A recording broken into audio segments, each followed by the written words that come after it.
Hello students, welcome to my SM Studio YouTube channel. আজি মই BA second semester political science question paper আলোচনা কৰিম। Seasonal examination ইয়াত দিয়া আছে 2024 BA second semester subject political science. Paper দিয়া আছে Indian government as politics দিয়া আছে। তো seasonal examination question paperটা মই আজি সলিউশন কৰি দিম। ফুল মাৰ্ক দিয়া থাকিব 20 আৰু টাইম দিয়া থাকিব 1 hour। তো মই প্ৰথমে শৰ্ট কোয়েশ্চন কেইটা আলোচনা কৰিম। শৰ্ট কোয়েশ্চন চাৰিটা দিয়া আছে, গোটেই কেইটা মই আলোচনা কৰি দিম, টেনশন নলবা। প্ৰথম কোয়েশ্চন কি দিছে ইয়াত প্ৰথমত কি দিয়া আছে, answer any 3 of the following. যিকোনো তিনিটা দিব কৈছে, মই গোটেই কেইটা কৰি দিম, চাৰিটাই দি দিম। প্ৰথম কোয়েশ্চন কি কৈছে, হু এপয়েন্টস দা প্ৰাইম মিনিষ্টাৰ অফ ইণ্ডিয়া। আৰু এছএমএছত দিয়া আছে ভাৰতৰ প্ৰধানমন্ত্ৰীজনক কোনে নিযুক্তি দিয়ে। এইটো লিখিলে হৈ গ'ল প্ৰেসিডেন্টে, ৰাষ্ট্ৰপতিয়ে প্ৰধানমন্ত্ৰীজনক নিযুক্তি কৰে। ইয়াত লিখি দিছে president.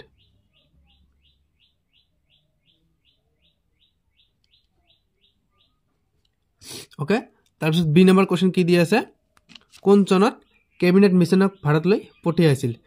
B number question English মিডিয়ামত পঢ়িম, in which year cabinet mission was sent to India. ইয়াত আৰু এটা কোয়েশ্চন হ'ব পাৰে, কেবিনেট মিছনক কোনে ভাৰতলৈ পঠিয়াইছিল। ব্ৰিটিছ চৰকাৰে কেবিনেট মিছনক ভাৰতলৈ পঠিয়াইছিল। ইয়াত যিহেতু কৈছে কোন চনত, এইটো চন হ'ব আমাৰ 1946 চনত। Okay, English medium SS medium both দুইটা মিডিয়ামেই এইটো লিখিলে হৈ গ'ল। কোয়েশ্চন নম্বৰ সি কি কৈছে, which articles of Indian constitution deals with the citizenship. অসমীয়াত কি কৈছে, ভাৰতৰ সংবিধানৰ কোন কেইটা অনুচ্ছেদত ভাৰতীয় নাগৰিকত্বৰ বিষয়ে উল্লেখ আছে। ইয়াত প্ৰথমে মই ইংলিছ মিডিয়ামত দিম। আৰ্টিকেল কৈছে, আৰ্টিকেল হ'ব আমাৰ আৰ্টিকেল 5 to 11 আৰু এছএমএছত হ'ব আমাৰ 5 পৰা 11 অনুচ্ছেদত উল্লেখ আছে। 11 অনুচ্ছেদত মই ইংলিছ দিয়ে লিখিছোঁ, এইটো 11 অনুচ্ছেদত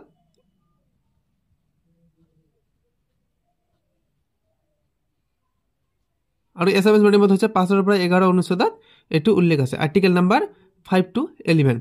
ডি নম্বৰ কোয়েশ্চন কি কৈছে, in which article deals with the national emergency. Asomiya মিডিয়ামত কি দিছে, ভাৰতৰ সংবিধানৰ কোনটো অনুচ্ছেদত জাতীয় জৰুৰী ব্যৱস্থা কথা উল্লেখ আছে।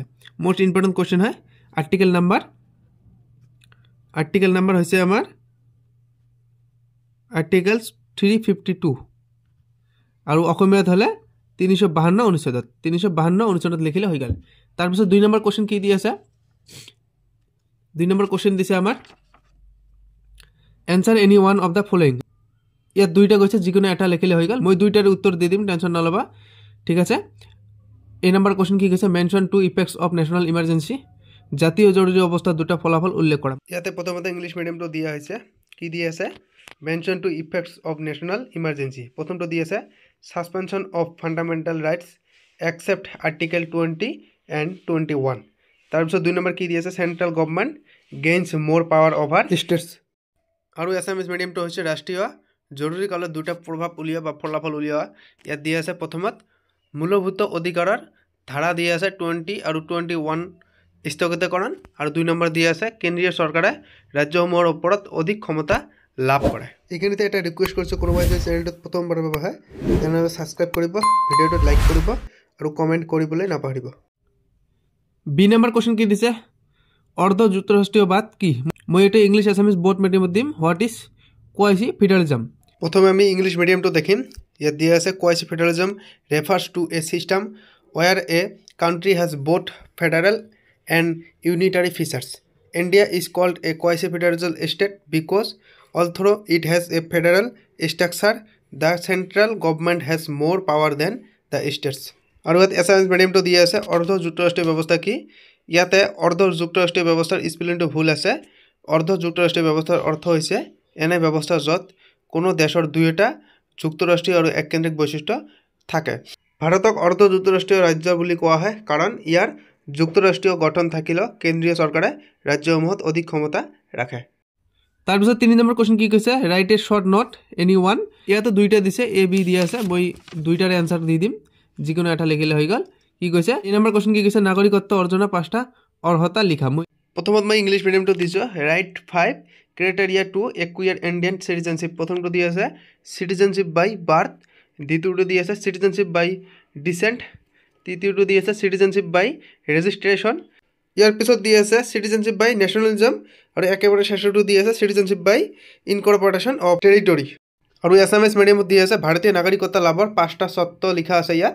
জন্মৰ জৰিয়তে নাগৰিকতা, ইয়াৰ পিছত দি আছে দ্বিতীয়টো বংশ পৰম্পৰা জড়িত নাগৰিকতা, তৃতীয়টো দি আছে পঞ্জীয়নৰ জড়িত নাগৰিকতা, ইয়াৰ পিছত দি আছে স্বাভাৱিকৰণৰ জৰিয়তে নাগৰিকতা আৰু শেষৰটো দি আছে অঞ্চল সংযোজনৰ জৰিয়তে নাগৰিকতা।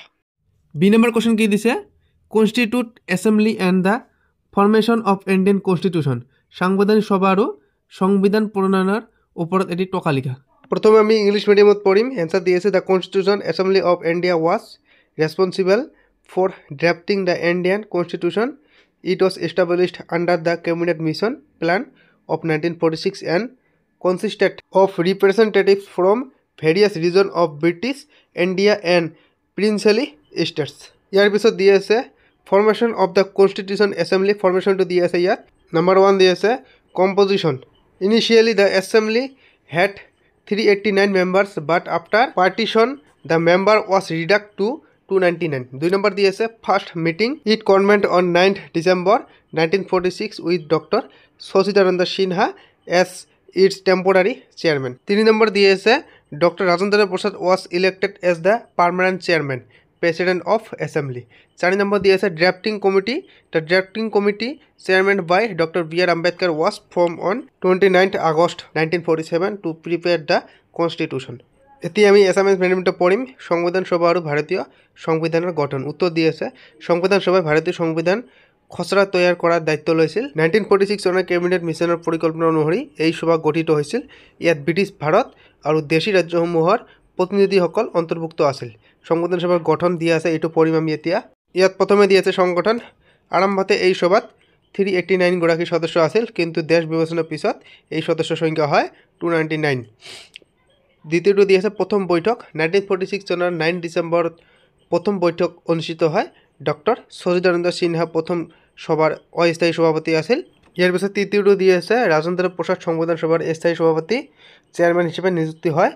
আৰু চতুৰ্থটো দি আছে খচৰা সমিতি 29 আগষ্ট 1946 তাৰিখে ডক্টৰ বি আৰ আম্বেদকাৰৰ নেতৃত্বত খচৰা কমিটি গঠন কৰা হৈছিল। ইয়াৰ পিছত 4 নম্বৰ কোৱেশ্চন কি কৈছে answer any one of the following. ইয়াত দুইটা দি আছে, মই দুইটাৰে এনচাৰ দি দিম। ইয়াত এটা লিখিলে হৈ গ'ল, যিহেতু কৈছে answer any one of following 10 into 1, এটা লিখিলে 10 মাৰ্ক পাই যাবা। প্ৰথমটো কি কৈছে ভাৰতীয় সংবিধানত অন্তৰ্ভুক্ত থকা মৌলিক অধিকাৰবোৰ আলোচনা কৰা। ইয়াত প্ৰথমে ইংলিছ মিডিয়ামত দি আছে এনচাৰ দি আছে the Indian constitution provides 6 fundamental rights to its citizens which are essential for individual freedom and democracy. Thus are ইয়াত প্ৰথমটো দি আছে rights to equality article 14 to 18। 2 number দি আছে rights to freedom article 19 to 22 পঢ়ি ল'ব। তৃতীয়টো দি আছে rights against exploitation article 23 to 24। তাৰপিছত চতুৰ্থটো দি আছে rights to freedom of religion article 25 to 28। আৰু পঞ্চমটো দি আছে কালচাৰাল এণ্ড এডুকেশ্যন ৰাইটস। আৰু শেষৰটো দি আছে ৰাইটস টু কনষ্টিটিউশ্যনেল ৰিমেডাইজ আৰ্টিকেল 32। এতিয়া এছামিজ মিডিয়ামত পঢ়িম। এছামিজ মিডিয়ামত কি দি আছে ভাৰতীয় সংবিধানত অন্তৰ্ভুক্ত মৌলিক অধিকাৰসমূহ আলোচনা কৰা। উত্তৰ দি আছে ভাৰতীয় সংবিধানে নাগৰিকসকলক 6টা মৌলিক অধিকাৰ প্ৰদান কৰে, যি ব্যক্তিগত স্বাধীনতা আৰু গণতন্ত্ৰৰ বাবে অত্যন্ত গুৰুত্বপূৰ্ণ। এই অধিকাৰসমূহ হ'ল প্ৰথমটো দি আছে সমান অধিকাৰ। ইয়াতে ধাৰা দিয়া আছে 14 to 18 আইনৰ আগত সমতাৰ নিশ্চয়তা প্ৰদান কৰে আৰু বৈষম্য বিৰোধী। 2 নম্বৰ দি আছে স্বাধীনতাৰ অধিকাৰ। ইয়াতে ধাৰা দিয়া আছে 19 to 22 বাক স্বাধীনতা, সংগঠনের স্বাধীনতা, যাত্রা, বসবাস, জীবনের সুরক্ষার অধিকার দিয়া হয়েছে।